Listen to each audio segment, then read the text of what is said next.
Welcome to the first episode of Ensuring Trust with Leppard, a podcast where we unpack the stories behind the Leppard underwriting team who make it their mission to protect your reputation. In each episode, we speak to members of the team, hearing the stories of how they've ensured trust and helped protect reputations since 1991. At the Leppard offices today is Glenn Standen, CEO of Leppard Underwriting, Steve von Roretz, Chair of Leppard, and Milesha Chetty, Executive Head of Marketing.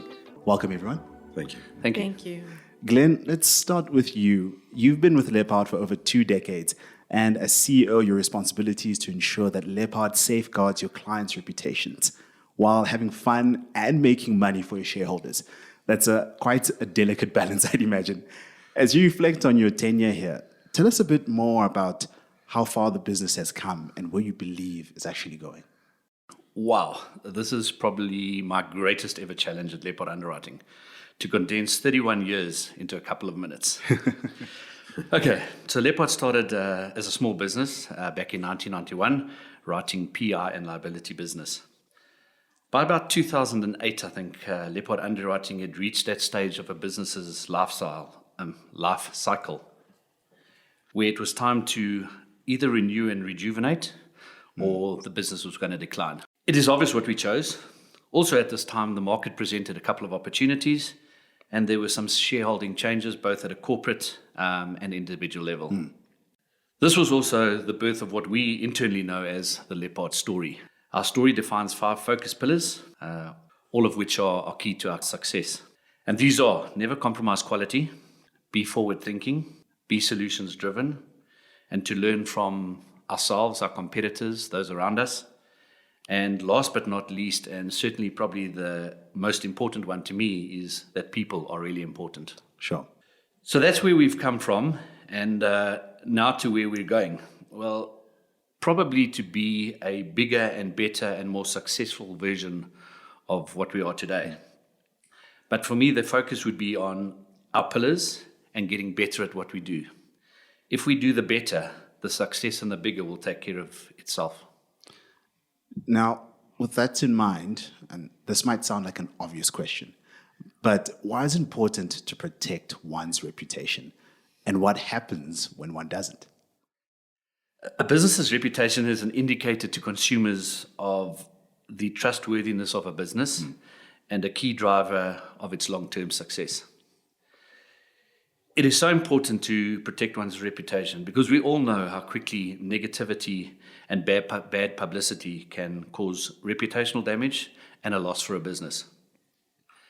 As a sports fanatic, maybe for me a good example is a soccer team that's won 10 games on the trot, looking really great, everything's going well, and then game number 11 is a bad loss.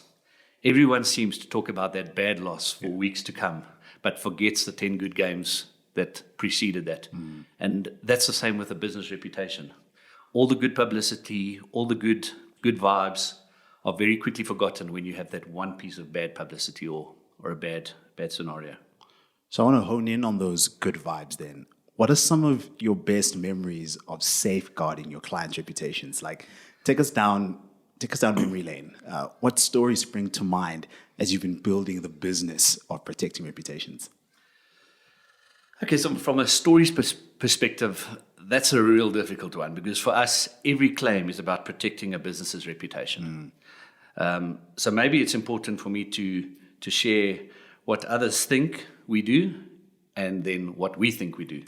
So, the general man in the street thinks we assess a risk and issue a policy. And absolutely, that's what we do. But for us, it's way more than that. We give a business comfort and peace of mind.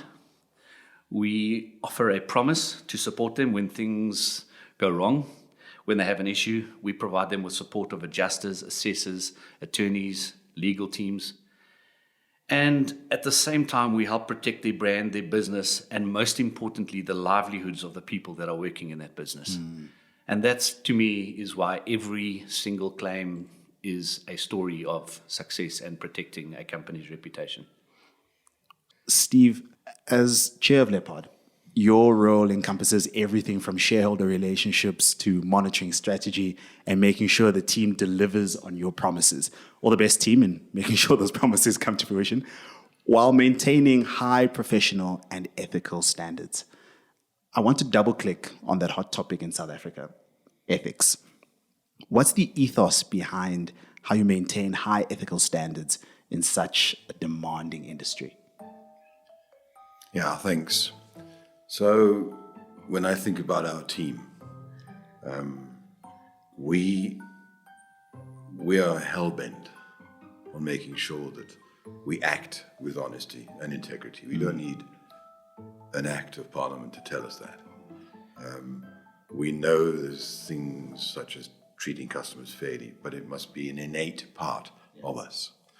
I think we need to separate these issues of sort of the cutthroat industry you're referring to, and that dog-eat-dog industry. I don't think we're in that space. To me, ethical behavior is a critical foundation of our culture. It must be part of us. It's in our DNA.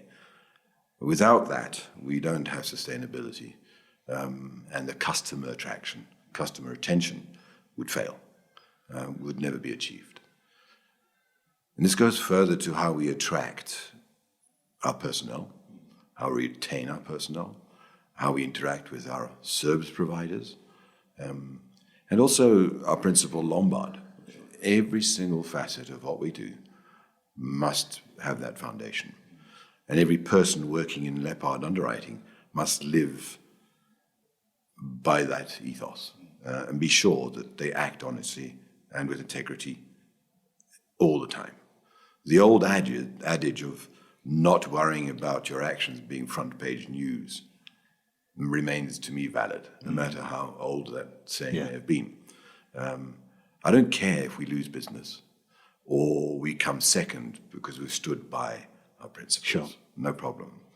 As to the cutthroat industry, I think, I can't speak of others, but we do have competitors who do things their way.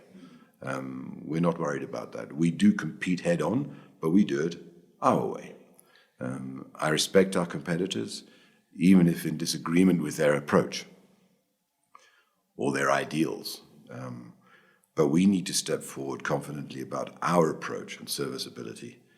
And in the end, have trust in our approach, which includes ethical behavior.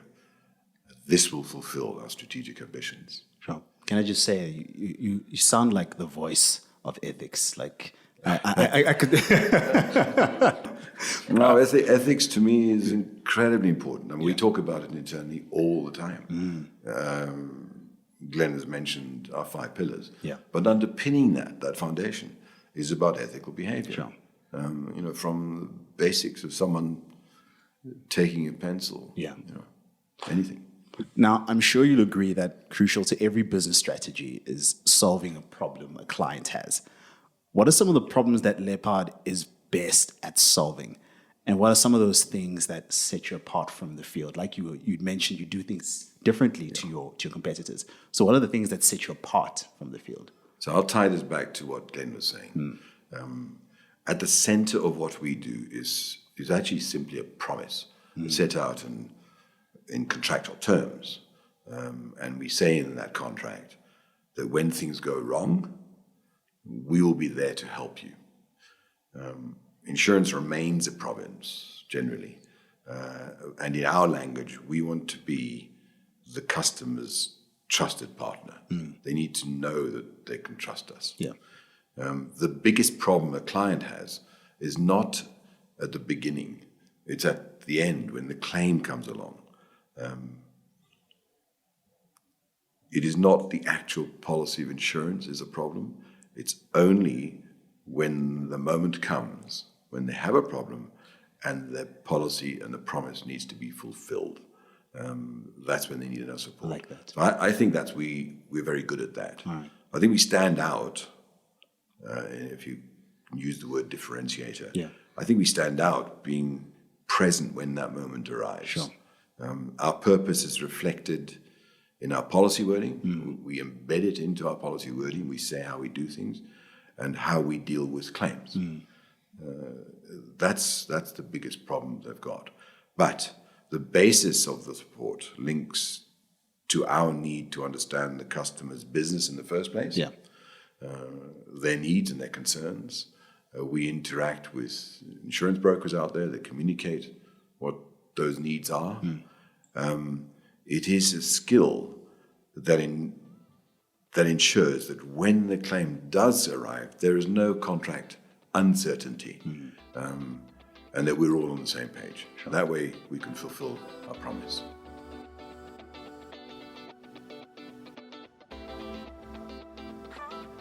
Milesha, turning to you. You started your career at Leppard as a senior liability underwriter and soon worked your way up to head of directors and officers, as well as executive head of marketing. Word in the corridors is you adore your co-workers, and this is your work family that has the same ethics and moral standards that you do. I'd imagine it takes a lot of effort to create that kind of culture. So when it comes to your organizational culture, what's your secret sauce? I mean, what creates that corporate environment where colleagues actually adore each other and consider each other family? Secret sauce indeed. Yes, Leppard is a family-orientated business, and I consider myself blessed that I get to work in a company that shares my ethics and values, and I will echo much of what Steve has just said. But it doesn't come with luck. So a good culture is something that is created with deliberate intent. And I've always maintained that in the school of thought that culture flows downwards. And it's easy when you have phenomenal leaders like Glenn and Steve. You work from example, so you learn to lead from the examples that they set. I would say that we have an open door philosophy, but there are no doors at Leppard. And that just goes to show that there isn't a hierarchy here. Each person is valued and they're made to feel valued. We're all contributors and everybody feels that they matter. Opinions matter and they get to contribute in where we are going as a company. And that is important.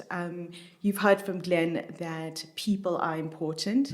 And people for us are not just our insureds and our brokers or other stakeholders. People begin here at Leppard. And when people are made to feel important and that they are contributing and they are valued, then it creates a happy culture. Another thing that we do a lot of here is we laugh a lot. Yeah. And that's great. There's a lot of fun to be had. Yeah. And it makes for a happy working place. So happy people, happy working area, and a good culture. I'm tempted to end the podcast there, as you know, as we've been talking about ethos and what are the meat and bones of this company. But I resist that temptation. And it's often said that insurance is a grudge purchase. How does the Leppard team help take the grudge out of the purchase and help clients see it as a solution instead? Well, I think that you have to understand where that key phrase comes from. So, grudge purchase. So, what does the consumer feel? And I think that there's a general fear amongst insureds that they purchase an insurance policy, and at the time of the claim, there will be no assistance when it is actually needed. Now, at Leppard, you would have heard us say protecting your reputation. And it's not just something that, it's a byline for us. It is literally the ethos that we live by. And protecting your reputation means that we encourage being solutions-driven. And solutions-driven is thinking out of the box, but making certain that we are there for our insureds. So Glenn's mentioned this as well, but being there for an insured isn't just about underwriting a policy and getting a policy out and being there at claim stage. Because when a claim hits, there's a series of events that unfolds. Yeah. And you as an insured, you want your insurer to hold your hand through it, because this is terrain that you've not touched before. Yeah. And that is what we do. And that is what we do well. And because we do it well, we don't believe that it is a grudge purchase. And I think that translates to our insureds. I like that.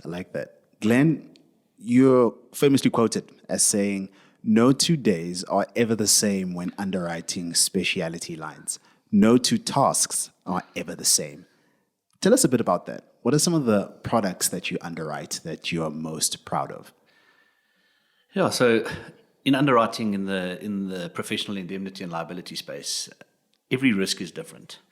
Every risk is different in size, in personnel, the people behind that business, in what they do, in their claims history, in the people behind it. So every single risk is different. It's never the same. Every single claim is different. The way the claim turns out, the way that people need assistance in every single matter is different. So you deal with a lot of personalities, a lot of people, some good, some bad. You can imagine that when things are going wrong, people are not always the friendliest, but that's what we do. And to me, that's why no risk is ever the same. And part of what we do in finding solutions and being solutions driven means we have to look at a different way of doing things for some of these risks as well. So for me, no risk is ever the same. Milesha, what are some of the moments or the stories that just make your day worthwhile in the world of underwriting? There are many moments. But I think that if I look at them collectively, there's an underlying theme with all of them. And we're here to help people. And sometimes at the end of the day, you walk out knowing that you've assisted with a claim, and it's a family-run business. And had that claim not been paid, that legacy might not live on. There are times when you have an insured who's been in practice for 30 years, never had a claim, not a tainted reputation, and then one hits. Sure. And that's big, because that is a reputation as well. So you pride yourself not having a claim, and then a mistake happens because that's what happens. And it hits a person really hard. And we are here to go through the process with them. Yeah.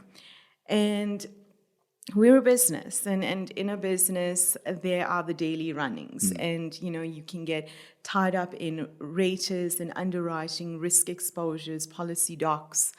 It's a world of administration. And then there are those times when you sit back and you think that you actually make a difference. All those insureds, they're people, and those people have stories. And when you assist them, you change that story. You give that story a positive light, and what we do matters. And I think that's what I hold dear to me. At the risk of going back to something that was said earlier, Steve, I've heard that you like playing online bridge. It's true. It's true. And apparently also avoiding household chores. Yes, absolutely. Some insurers like avoiding payouts to clients. Is this the case with Leppard? Okay, before I answer that bit, let me just deal with the bridge online. I've been playing competitive bridge since I was 12. Okay. It's my parents' fault. But I've started to play online because I've become germophobic. Okay. And I can't handle touching these cards that all these other people are touching on a Saturday afternoon. As to avoiding household chores, I have a secret that you mustn't tell my wife. I'm capable of doing all the chores. I just don't want to do them. So it is rather sad, I think, that our industry has this label of not paying claims. In some cases, it's deserved. But overall, I think we need to differentiate between those that try to take advantage of insurance and have a complaint, whether it's legitimate or not. Yeah. And the vast majority of claims in the insurance industry that actually do get paid by ourselves and all our competitors. Yeah. I mean, it's the vast majority do get paid. In our case, to address your particular question, I think it is very clear that as part of our culture, we purposefully find ways to pay claims. And you've heard it from others, from Glenn and Milesha already. This, to me, is our differentiator. Our competitors, they have internal methods, they have skills, they have technical ability, they have SLAs. I don't know what those SLAs say. You know, is it about kicking out a claim? Maybe. We don't have such things. We talk about it internally all the time, and we embed this approach into our policy wordings. This, I think, is unique in the market. No one else does it the same way. So we set out our stall, and I think that's what I'd like to convince people of. We are and can be trusted. We find ways to pay claims, and we recognize this behavior as a skill set we want in our claims team. They pay a premium. Yeah. When the claim comes, we sort it out and help them. Yeah. That's all we want to do. Then you have the complexity of, let's raise an invoice and it's raised slightly incorrectly. Yeah. Now it has to be re-raised, and that was done incorrectly, or the policy typing, or some spelling mistakes were made. And all of these little bits of complexity, it is compounds on each other forever. Yeah. And suddenly our service doesn't look so great. Sure. If we get those things right, first time round, which is what we desperately try to do, and that's what Glenn talks to the whole staff complement all the time. First time right, it is unbelievable how the service improves. I think the two of you, actually all of you really, just really set the tone in terms of like, this is what we do. This is our, I always use our bread and butter, but this is what informs how we do the business that we do. And I think you really put that across really well, Steve in particular. So thank you for that. I wanted to make a chip about a soccer team that you look like a Manchester United fan. No. Oh! No, it just hurt my feelings. He's Liverpool, but he can't say Liverpool properly. Liverpool. Thank you for listening to this episode of Ensuring Trust with Leppard. To listen to upcoming episodes, check out the social media channels on YouTube, LinkedIn, Instagram, and Facebook under Leppard Underwriting, and on Twitter at Leppard_writing. To find out more about Leppard products or to get support as a broker, visit leppard.co.za. Till we meet again, make sure your reputation is protected.